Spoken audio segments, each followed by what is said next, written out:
Alrighty, everyone. Thanks for bearing with me. I'm just gonna talk, and then Jaslyn, if you can just, I don't know, just click through. I feel like it might be best to go through my overview. Yeah, my overview, and then go through a few of my more personal work. I think that's stuff I'm more passionate and excited to talk about. So, yeah, my name is Kennedy Carter. I'm a photographer based in Durham, North Carolina, and I've been shooting for about 5 years now. I got my start in high school. Yeah, I got my start in high school. I took a few of the photo courses they had there, and it was one of the few schools in my town that had a dark room. So when I did start, I kind of started off with like film as my first medium and got to experiment in the dark room, things like that. I attended UNC Greensboro for 2 years, and then I felt like it wasn't a good fit for me. So I took a bit of a gap year to kind of gather my bearings and figure out what exactly it was that I wanted to do. During this gap year, I started doing a lot more freelance stuff and shooting for various publications. I remember my first one was, I believe, for the New York Times, and it was photographing what ballerinas do on their like off seasons. And the girl that I shot with was an Uber driver. So it was just different, weird, odd jobs. They'd send me out to just different.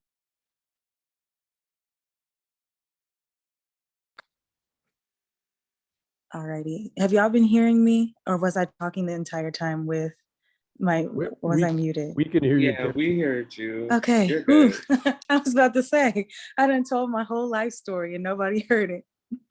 But yeah, so they would kind of send me out to like backwoods in North Carolina. I did this one story for the New Yorker on a news drought in eastern North Carolina and the Outer Banks following, I believe, Hurricane Harvey, I believe, and just the aftermath of that, as well as like the heavily segregated community, and how they got their news. So that's pretty much kind of, I guess, how I've been navigating, or how I began navigating just freelance work and just doing commission stuff. But during my time, just I guess alone or without the whims of editors telling you what they want me to shoot, things like that, I've been just shooting my own personal work, which I guess speaks more towards my experiences in the South and the things that I've seen and the people that inspire me. Um, so yeah, and I think a lot of my work that I do by myself is kind of centered around romance and um, just family. I think religion as well. Um, Given that I live below the Bible Belt, a lot of it is, I guess, like rooted in just, I don't know, Christian influence. My father, he's also a theologian, so that was also a thing that just was, I guess, kind of just something that I touched on in my work as well. Um, and yeah, I think somehow all those things kind of mixed together to, I think, just have, I keep saying influence, but it really was just an influence in my experiences growing up here and just in my work now. Um, I think you just pressed on my one of my bodies of work called Ride and Sucker Free. It was something that I began maybe 2 years ago now. I grew up part of my childhood in Texas. My mother's from Dallas, and my auntie Carla, she's from Houston. So I was frequenting there a lot. And while I was there, I would often see just Black cowboys. They'd be riding down the street, like riding down the actual highway, as well as I have like family members that were conceived at, like, not even conceived, but just made at trail rides. So It's something that I kind of return to with every city that I go to, kind of seeing how Black cowboys function, or how they, I guess, how their lives um, change according to geography and where they're located. But I think they're all rooted in this same need to almost connect with uh, family and land, and they're all influenced by, I guess, ancestry to an extent. But let me know when you're ready to go to the next one. Alrighty, so here we have this image that I shot with Jaslyn. She creative directed the whole thing, but I feel like it just fits so well within my personal work. This is just a larger series that I've been working on that I feel just connects with everything that I do. When I think of this series, it's called Soul City. I kind of think of it almost like a breathing photo album of the people that I've encountered down here. And sometimes they're more staged or put together. For example, the image I that I did with Jaslyn, but other ones, they can be a bit more documentary style. I kind of got the idea for the project following when I heard about a town that was in North Carolina called Soul City. And it was marketed in the 80s as this Black utopia where people could come down, people that lived in the South could come down and have their businesses, and they actually be successful, and they just like kind of do essentially can live the way that they want to live. And it ended up being taken apart from the inside. And it just never came to be. But there are people that still live here and rep Soul City.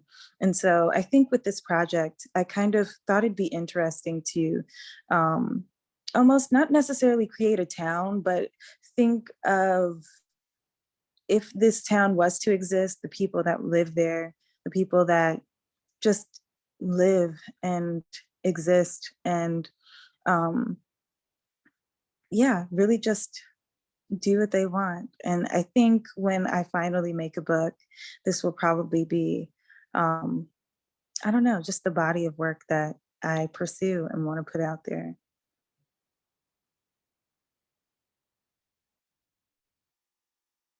And then finally, also, I don't know if this is a thing, but there is some nudity within this collection of images. But um, I've been, I think, for the last year, kind of making these almost modern interpretations of what I think pinup images are. I think uh, over time, how we consume sexuality, it evolves, and it's gone from this thing where it was kind of, yeah, I think in terms of sexuality and how we consume it, it's gone from something that was, I don't know, I guess like taken, or just, there was always a middleman, but now you have women and different people of all walks of life creating pornography or just these nude images of themselves and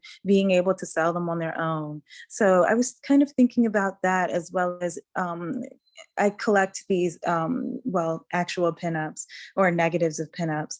And I thought it'd be interesting to kind of create my own from scratch. And yeah, just collect these or make my own collection of pinups and what I think, not necessarily what they should look like, but sometimes they feel almost sexual. But I think at times it's really interesting to see just different people and how they wear their sexuality and how they present it on their own terms.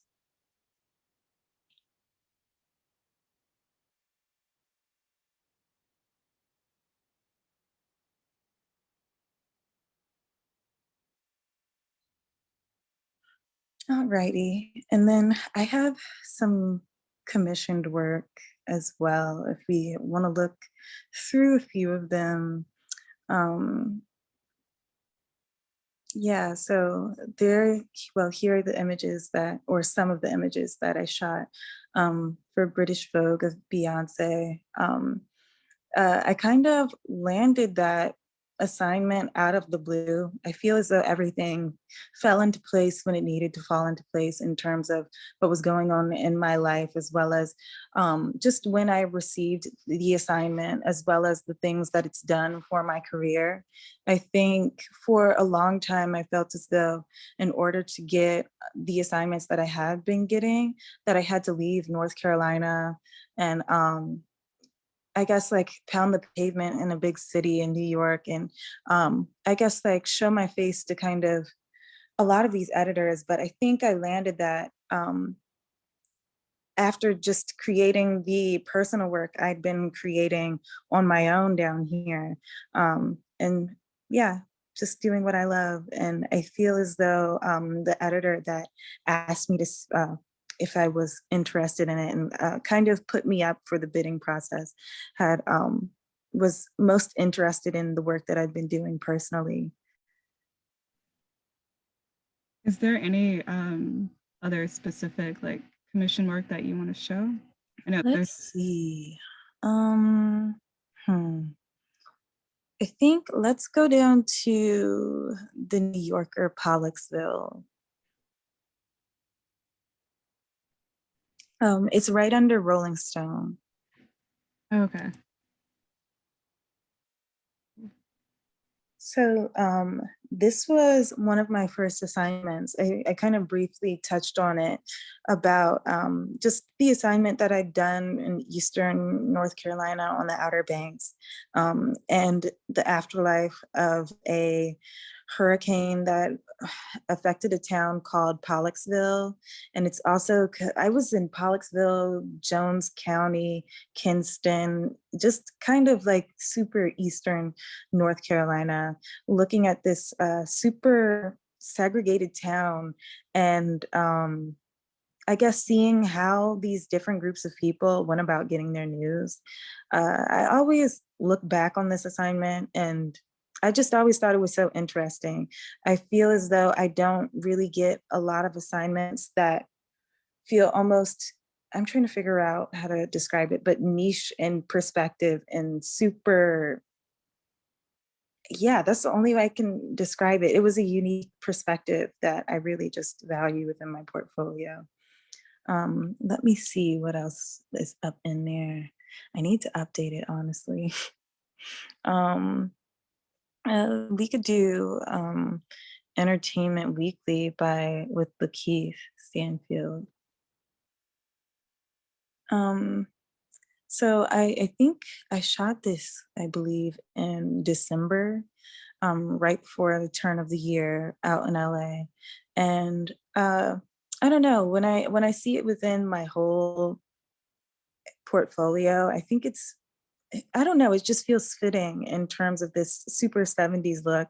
I think I'm always super interested in images where you can't, you know, I guess see exactly when it was shot or know exactly when it was shot. And I mean, granted, you know that it was shot now because it's Lakeith Stanfield, but I don't know, that playing with time is always something that's really interesting to me. And the creative deck was just really cool. Uh, what else is there? I think, yeah, I think that's all I want to look into for now. But if anybody else has a, I don't know, one that people want to talk about specifically, I'm down to chat about it. Can I unmute the mic? Or You're unmuted. We can hear you. oh, okay. I kind of wanted to look at Erica Badu and Hmm. Summer Walker. Okay. I'm a big Erica fan. Hmm.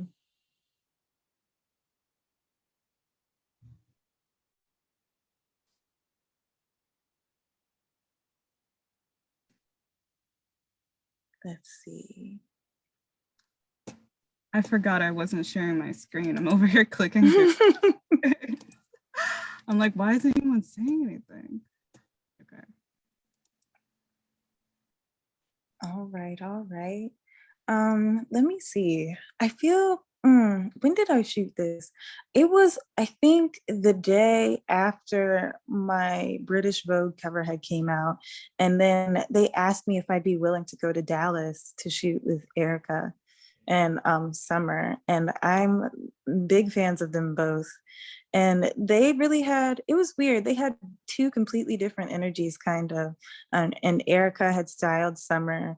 Summer also had shown up. She was pregnant, but it was before anybody knew. So I'm talking with my editor. I'm like, okay, like, is this going to be like a rollout that she says, or like, I guess opens up about it, or does she want this, I guess, like, to be a thing that is hidden? So I think this ended up being one of her first, where she is not necessarily showing, but it's like she was somewhat showing. And so I don't know, it was just a really interesting assignment. Erica Badu, super interesting lady. um yeah. And then I think just in terms of creative, we didn't really have one. We just walked around her neighborhood and scouted a location and then pulled stuff from her house and just brought it out. Like that huge chair was just something that was in her house. And I think it required like 2 or 3 people to get it out and then bring it down the block where we shot. And yeah, it was a really quick shoot, kind of in and out. But that's really all I have to say about it. I'm open to any questions that you might have about the images. You were talking about like their energies, and I guess like from their, different energies, how did you like have them come together in a like specific spot? Like how did you just detect that spot and then boom, that's the picture for you? hmm Um, Honestly, I feel like Summer, she was a bit more on the reserved side, and I don't like to push people outside of what they're comfortable doing. And Erica, she's almost as eccentric as she appears. So I think it was just a matter of letting them do what they do and be themselves. And yeah, I think that was just about it. And they were also familiar with each other. They had a very long Zoom call, which was the reason why they got together in the first place for this image. But yeah, and I mean, they were both really nice people and just open to suggestions, which was good.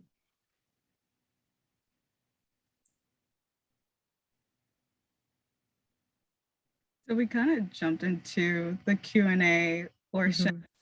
Mhm. But yeah, I just wanted to make an announcement. Like anybody who wants to chime in and say something, you can write it in the chat, or you can use the raise hand tool, um, which it's in the lower corner of Zoom. And you can also see it on the participants panel. If you have a hard time finding it, you can just let me know in the chat, and we can unmute you and you can ask your question.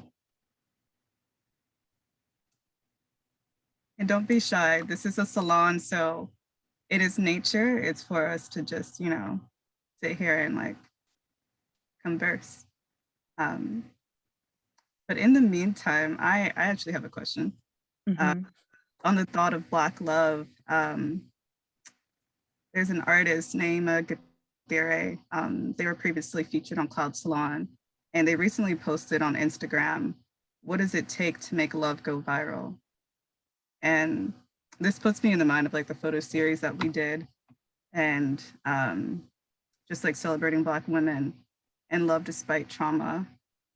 I wanted to ask, why do you think this photo went viral? And what do you think it'll take for love to go viral, especially Mhm. in a time when we need love and there's so much hatred, like in the wake Mhm. of the attack on communities of color, specifically our Asian and Pacific Islander communities who are mourning right now? Mhm. And which image is it that you're talking about? Am I still sharing my screen? Yes. Okay, cool.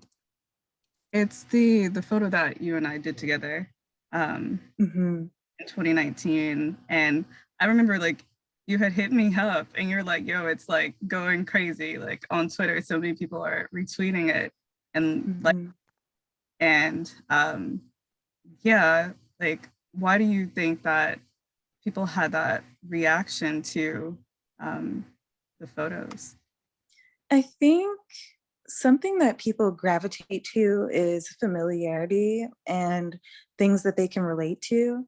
I think images and images of family in particular are something that Black people cherish a great deal. I think history is something, and just pertaining to, I think, just African American cultures and yeah, just Black Southern cultures, I think we value history and moments so much because we had a history snatched from us. I think an image like this, and even the people that are inside of it, I feel like I've seen them before. And I think it's sometimes, and I said familiarity a lot, but it's almost like looking at a memory and it triggers something. I think that's the reason why it went viral, or a lot of people interacted with it.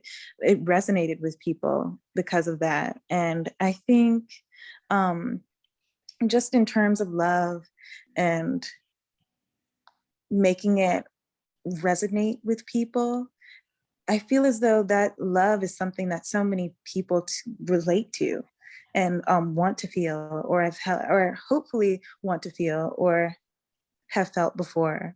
And I think when people are reminded of that, that's a good image, at least to me. I can't speak for everyone, but that's how this particular photograph makes me feel. Yeah, I feel you on the aspect of memory and how history was taken from us. And I think that's like why images, and like even I've gotten into the habit of recording, you know, my family, my mother, when she like ends up telling me like spontaneously stories about her childhood, Mhm. especially because it's a painful, those are painful memories, you know, growing up in that time. Like my mom was born in 1959. She probably doesn't like the fact that I'm putting that out there, but you know, that was a time of segregation. Sharecroppers, like her and her brothers were like still people in her neighborhood were sharecropping on this very land. Um, Mhm. so not specifically this land, but this is, you know, where they were living that experience. Um, Mhm. I guess, Definitely. I yeah, think that kind of reminds me of just my late grandfather, and he would tell me a lot of just a lot of stories of his childhood. He was born in Providence, Louisiana, and eventually moved to Dallas when he was, I think, 15 or 16, because his mother made him after white supremacists began castrating Black men in his town. And so whenever I would hear various stories from his childhood, I really wish that I had almost gotten just like recordings or oral histories from when he was alive. Because I think what was so painful, other than the fact that I lost my grandfather, was the fact that I didn't hold on or have any history. There was, other than images. So I don't know. I think when I do see images of him, or I do see just images that my grandparents took, I just cherish them way more, mainly because it feels like a lot of that has been lost. it might come and revisit you in different ways. Mhm. Really quick before we go, there's other people that are writing in the chat and I want to get to their questions. I guess like connecting that to how do we make love go viral? Um, what are your thoughts on that? I think, hmm, I don't know. It's like sometimes the moments that I feel the most loved are the ones that I wouldn't want viral, if that makes sense. I feel like vulnerability is often the things or the moments where people are most viral, or the most people see it. I guess like the more people want to see it, are the moments that people are most vulnerable. And I think sometimes it can trigger a lot of emotions, and that's part of the reason why it goes viral. And sometimes I don't necessarily know how I feel about that. I feel as though sometimes those moments are best cherished when you're by yourself a little bit, or just, yeah, I don't know. It's like, I don't know. Sometimes I feel like I wouldn't want all of my love to be viral or for it to be seen by everyone. I feel you on that. Just thinking about viral, because it seems to be ephemeral, short-lived, Hmm. the moment, especially thinking of the way that like the term viral, it's used to be monetized. So it's like attached to capitalism. Hmm. To me is the opposite of love. Hmm. So Yeah. we have some questions in the chat. From Lisa Gonzalez, what other types of projects do you want to work on? And what is your dream assignment? What other projects do I want to work on? That's the thing. It's like I'm not entirely sure. I feel as though I'm still kind of working my way through just this editorial realm, even with commercial too. And it's like the deeper I get into it, the more I'm like, I don't know. The more I'm like, is this where I want to be? Because I feel like I'm most happy when I'm making my own stuff or doing my own thing. I think in terms of assignments, what would I want to do?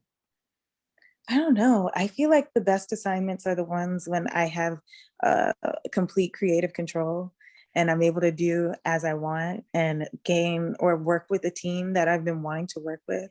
So I think that's the assignment or assignments that I most look forward to or hope for. And then there was like a follow-up question that was attached to it, but I forgot. What was it? Or was that it? I think that was it. Okay. Yeah, that answers it. That sums it up. Okay. Building on that, have you ever thought about making films or documentaries? I think one of these days, but I kind of have been just staying in my bag with this photo stuff.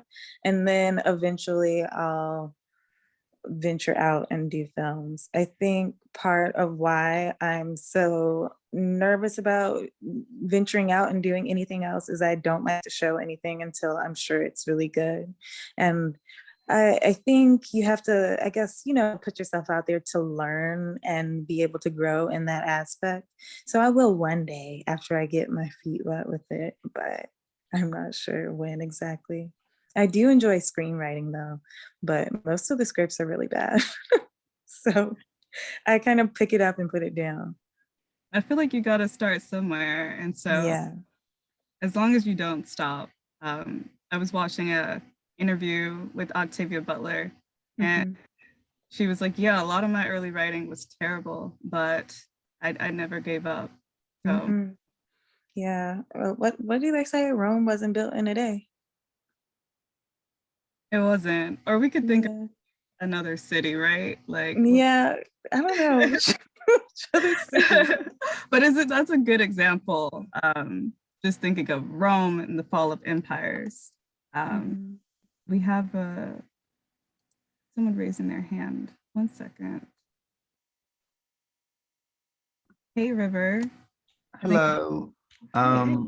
Thank you so much, Kennedy, for taking the time to speak with us. It's crazy to be in the room with you. I really like your pinup series, and like in my work, I make a lot of photos of or with friends. And so I was wondering like how you go about like photographing people and like those kind of I don't want to say vulnerable, but like how do you make people like feel comfortable being photographed like in lingerie or like nude, or like do you know these people personally, or are you going and like kind of open calls or Hmm.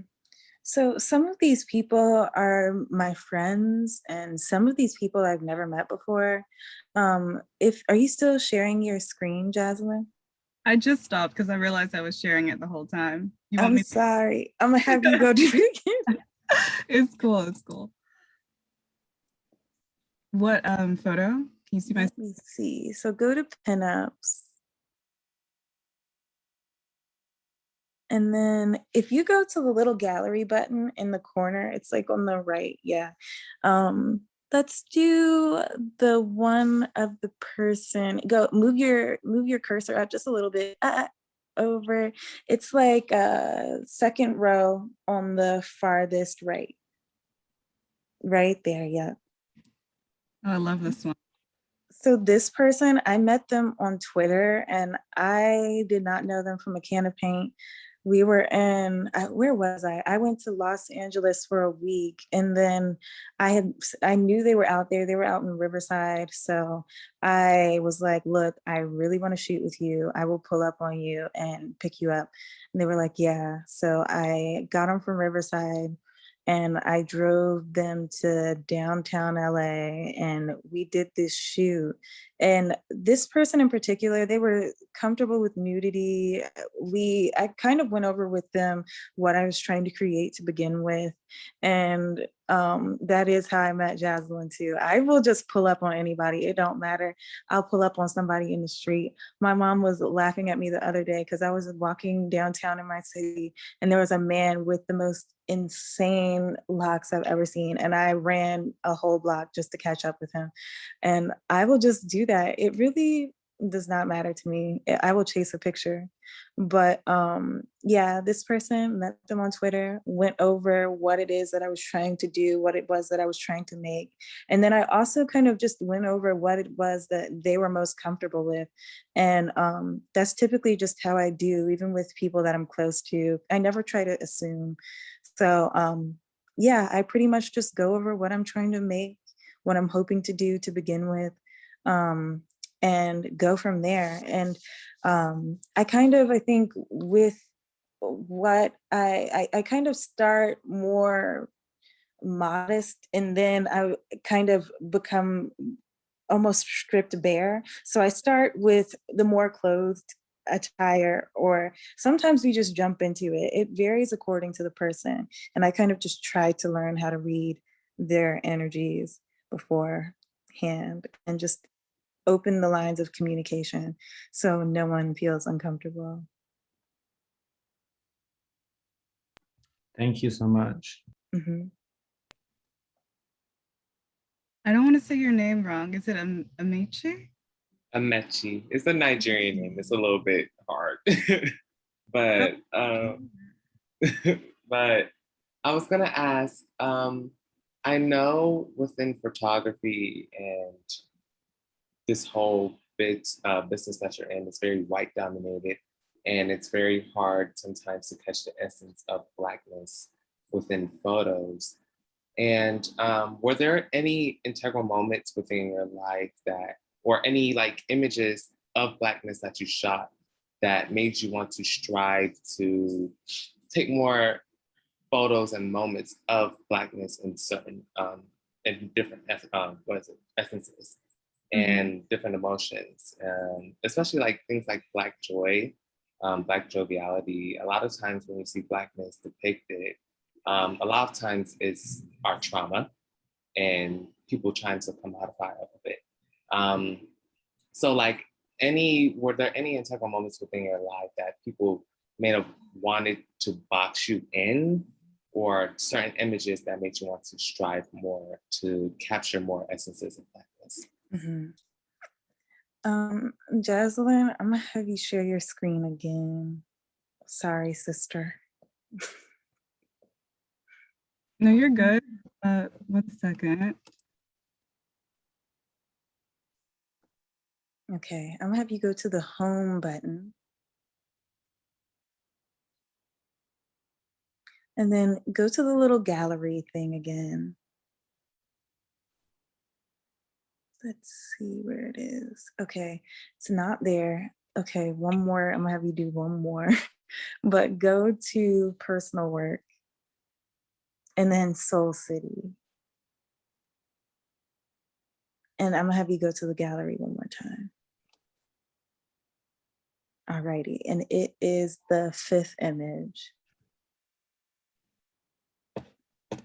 All right. So I don't think there were necessarily integral moments in my life that I don't want to say that, because I feel like everyone has moments that influence their work, but I think it's more of feelings or things that I've seen before that kind of influence my work. I think with this image in particular, it was, and even when I see it now, I'm kind of flashed back to those super, I think they're like, what books for my mom? She was reading like a lot of erotica, and then I would sneak it off of her shelf, and it'd be like Black erotic books. And she would have these open edition prints in the house of what were they? They were just like of Black couples.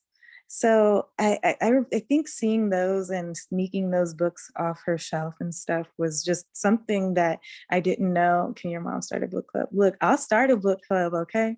Because that's all that's on my shelf.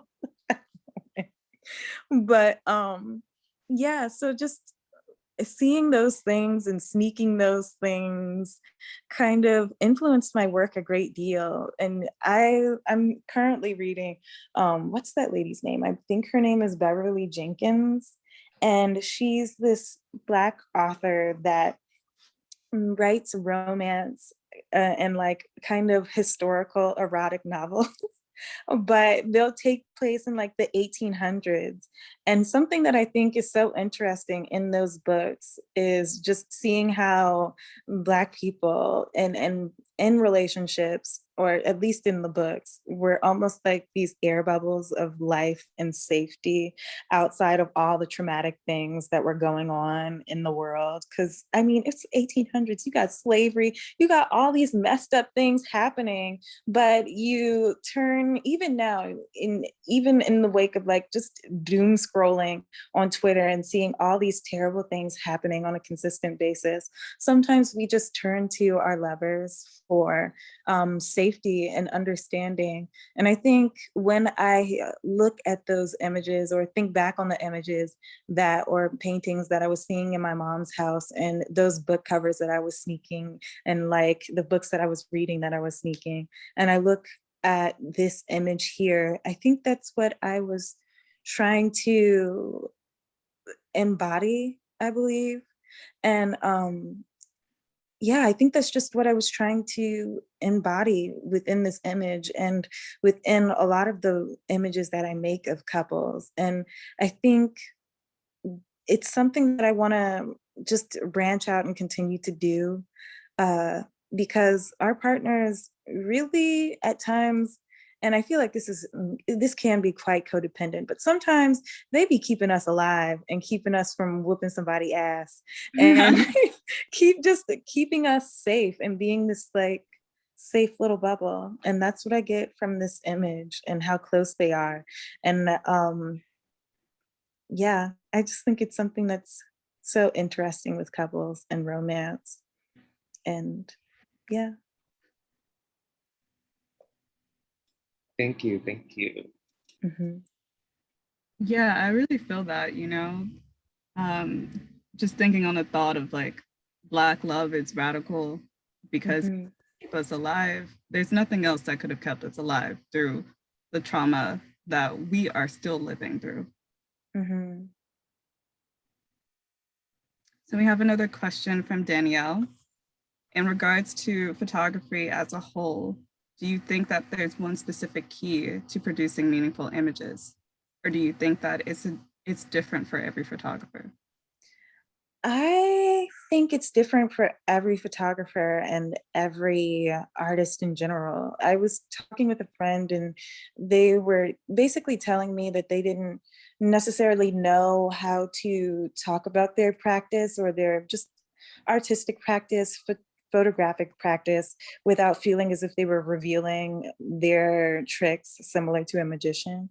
But I think the way that we approach work in the way, or the things that influence our work, it varies from person to person, and it surpasses, you know, words at times, to the point that it's not something that can be taken or necessarily, not, I don't even want to say advised, because sometimes you can have, or people can help pull that out of you, or figure out key points to what exactly influences you.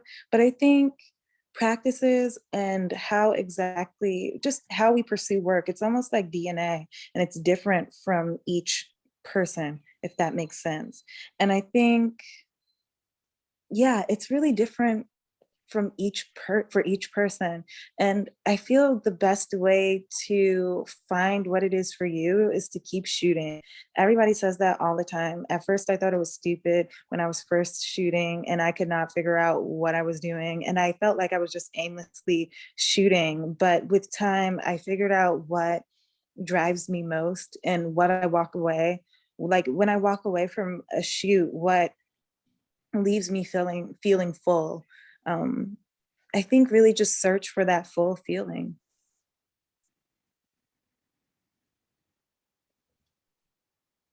I think building off of that, we could ask, how do you get into the zone to shoot? And what is your ritual? What do you do before you shoot?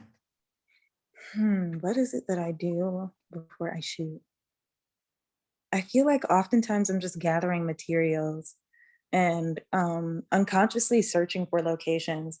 I feel like I have like a spank bank in my brain of all these locations and things that I've passed, and I always figure out how to get back to them. And I think that's pretty much what triggers an image for me when I find something, whether it be like an article of clothing or just a cool place to shoot, and I build off of that. So how has it been shooting during the pandemic? That's something that like I've always been thinking, Mm. especially like traveling back and forth. Um, Um, it's been a bit anxiety inducing. I'll feel a little tickle in my throat and I'll be like, oh my gosh, it's my time. It's over for me. I think I don't know. I've been catching a lot of flights too and trying to fly Delta. And I flew United for the first time in years. I said, it's too high. It felt like just a petri dish. That's how it felt. So I mean, there's that. I feel like even when I was living with my parents, I just moved out like a month ago, but when I was living with them, I felt almost guilty, like potentially exposing them to something if I was to, encounter anything while I was out shooting. Luckily, that didn't happen. During my shoots, there's been a lot of COVID testing, um, which has been good, but I've been at my shoots like, this is suspicious because how are there 30 people on this shoot? I'm seeing the statistics and nobody's testing positive. The count is off. So there's that. I'm trying to think of, a lot of stuff has been occurring through Zoom. Pre-planning has been occurring through Zoom. And just shooting in general, I've been doing a lot less personal work. Um, a lot of my stuff has mainly just been, yeah, like editorial stuff. And I'm ready to just get back to shooting my personal work and the stuff that left me feeling good. I guess I'll keep asking questions. We just are in awe and have no words in the chat. But someone had actually sent me a question in advance, and they had a question about post-Black squares. How do you determine authentic allies, or what I like to call co-liberators? We need to get beyond allyship, but when working in multiracial spaces, deciding on how your work is used and in your own life, how do you reach success without becoming a token?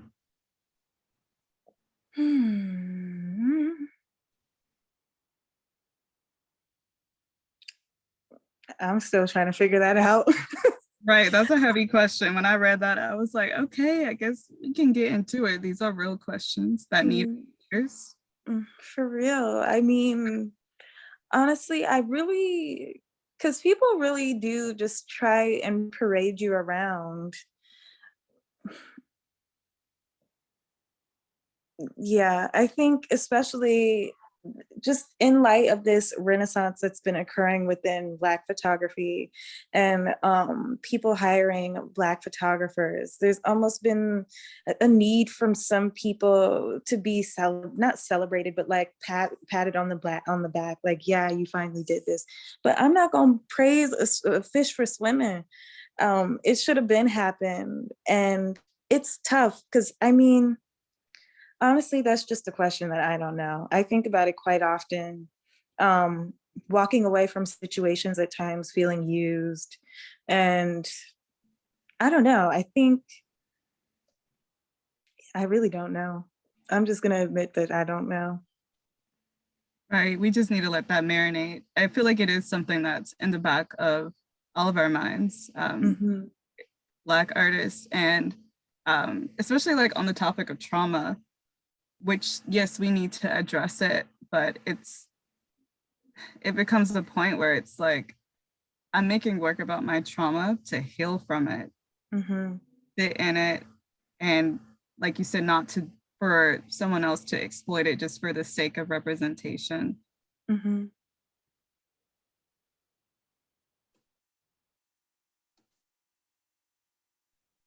Oh, hi. Hi again. Last question. You were talking a little bit about kind of feeling used. And have you learned as a Black photographer getting like cultivating so much success to try to navigate yourself through, you know, like have you cite certain people you can immediately say, oh, they are trying to like commodify off of me, or like how have you navigated like yourself out of situations where you feel as though you're being used? I think it's a matter of not being afraid to say no to something, because no is my favorite word. If I don't want to do something, you're not gonna make me do it.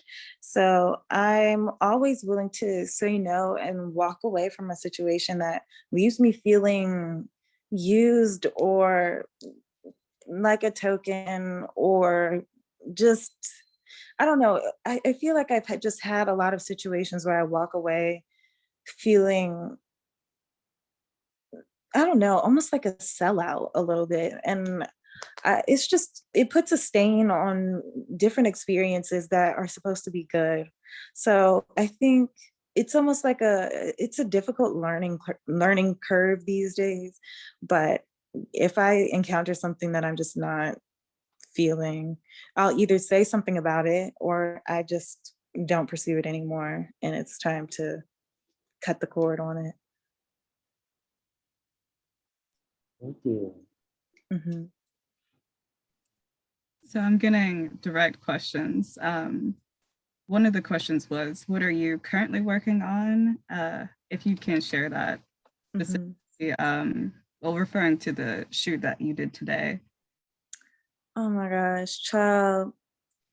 Okay, so I was talking about how, well, I referenced briefly that I just got my first apartment. So I am like currently, I don't know. I'm like super spooked at the idea of not having my money for rent. So I've just been working, just trying to make sure that I'm good. And so today I did this shoot. Oh my gosh. I think about it like, because yesterday I was like, why did I do this? I did a shoot on a turkey farm. They had me out in rural North Carolina doing shoots on turkey farms. I had no service. I was like, why did I agree to this? So, I mean, like I said before, there's a learning curve. You don't have to take all the things that are offered your way, but I don't know. It was just, I was like, you know what? I need to make sure that I'm good. So I agreed to do it. And when I tell you, it stunk so bad. And I was having to step in the little turkey farm thing, and it was hot. I was like, it's 50 degrees today. There's no reason why I should be hot in this damn turkey farm. It smelled like, if I had to describe it, it smelled like, do you remember that episode of That's So Raven when she put cheese in the vent? Wait, That's what it smelled like. is it on Netflix now? It's on Disney Plus, but they put cheese in the vent. That's what it smelled like, old cheese. So I say all the time, you don't have to take every single assignment. I learned the hard way today. I was like, I'm never doing nothing like this again. It stinks so bad. Why am I here? The funk was getting under my mask. So that's what I was doing today. But now I'm kind of in yes, the rent is due. Okay. All right. But now I'm in the process of like figuring out how to get funding for a book that I'm wanting to put together. It probably won't even come out for a few years. I feel like books are like albums, and you can't just be putting just anything out, because once it's out, it's out. So that's currently what I'm doing now. So would it be a book documenting your work, or is it more personal reflections, or a combination of both? I think just personal work. I really want to emphasize that Soul City project. I feel like I'm always, every other day, I'm coming up with ideas for personal work. So yeah, that's been the one that is kind of stuck with me that I want to keep doing.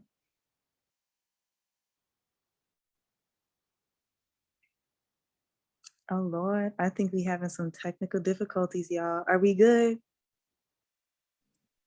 We're good. We're good. Okay. And I did have to step away for a bit, so I missed what you said, and it's What difficult. did I say? Things Oh down yeah, the line. it's all good. But just working on I think making a book of that Soul City project that I'm doing.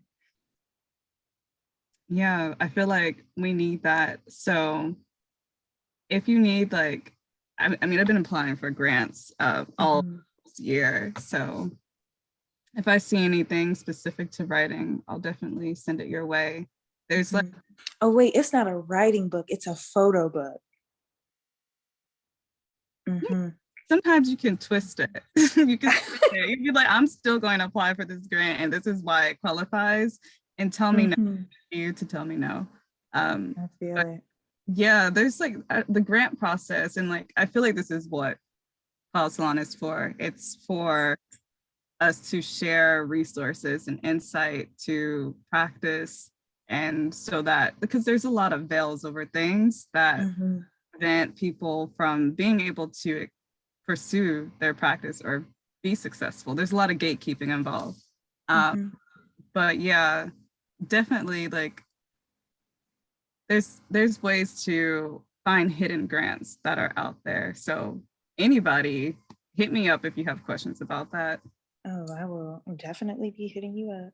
Slide in my DMs, they're open. I might take a bit of time to get back to you because I'm embracing slowness, but right. I mean, slowness is also radical, you know, like it's in the age of social media, everything is quick, but the solutions we need are not going to be quick, fast, and easy. So trying to embrace that slowness. So I know we're wrapping up on time, but we're actually a minute past time. And I know Kennedi is tired because she was out there on that turkey farm getting $1. I appreciate the vulnerability and honesty though, you know, and like, why am I here? because capitalism got us all twisted, all messed up. I'm gonna keep it simple. On this damn turkey farm. It'd be like that. But so I just want to like give thanks to Kennedi. It's been real. And I also want to thank everyone for joining us today.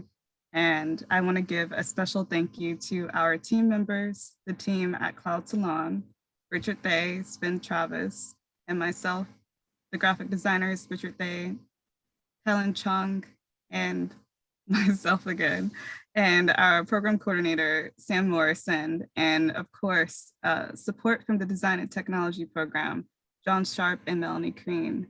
And don't forget to join us next time. Cloud Salon invites New Red Order, an Indigenous art collective, for our next Cloud Salon. We could like turn on our, unmute ourselves and snap for Kennedy. Oh, look, let me. Hey, Kennedy. Hello.